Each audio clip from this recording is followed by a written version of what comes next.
Aside from the human impact, is this mining operation, does it affect any specific species, animals, birds, anything, plants? It's the sage-grouse. The sage-grouse is obviously a species that should be considered for listing under the Endangered Species Act because we've seen serious declines in its numbers across the West.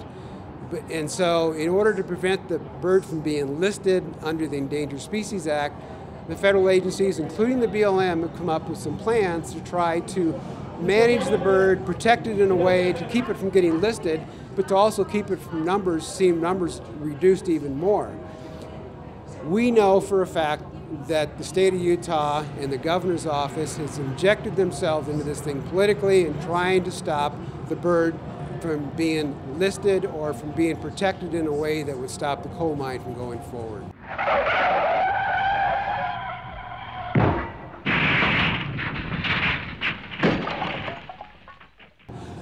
This is outrageous because what's happening in effect is you're allowing politics to trump sound science. And so the fact that you've got the BLM and the Fish and Wildlife Service and the Forest Service and all these agencies and multiple stakeholders that have been working for years to try to keep the bird from getting listed, but the governor's office doesn't care, obviously, so they're willing to let this mine go forward, and so you're going to wipe out a population, a significant population of sage-grouse. That goes against all the efforts that all the other agencies have been putting into this to try to keep the bird from the numbers declining. It doesn't make any sense at all. Just for a few jobs to haul coal.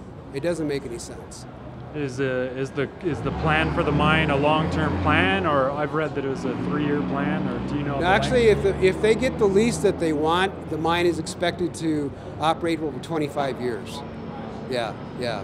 So that's a long time for these trucks to be hauling coal up and down Main Street through Penguich, that's an historic Main Street. You got all these historic buildings, you know, and it's going to cause some serious damage to these buildings and also to the local businesses. How can people learn more and be involved? They can certainly go to haltaltoncoal.org, which is the website that we've set up to educate the public on this issue. They can take action there by sending letters to the BLM. They can contact the BLM directly. You can go on the BLM's website. You can find the draft environmental impact statement. You can contact me. You can contact anybody from the Sierra Club. We're going to be sending out multiple alerts over the course of the next few months and getting more people engaged in this issue. And we're going to run pressure on this right up the flagpole all the way to the top of the Department of Interior because we feel this is just wrong. We're really concerned about the local sage-grouse population. This is a big issue across the West because the sage-grouse could possibly be listed under the Endangered Species Act in a couple years. The U.S. Fish and Wildlife Service has found it warranted for listing.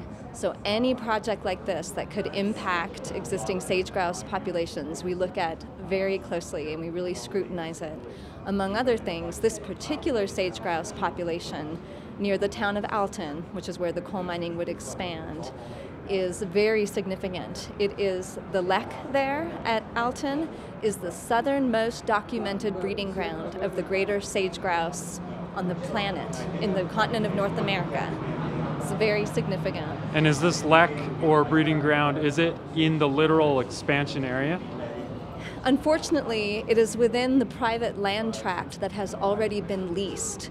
And it is possible within the year that the actual lek will be plowed under.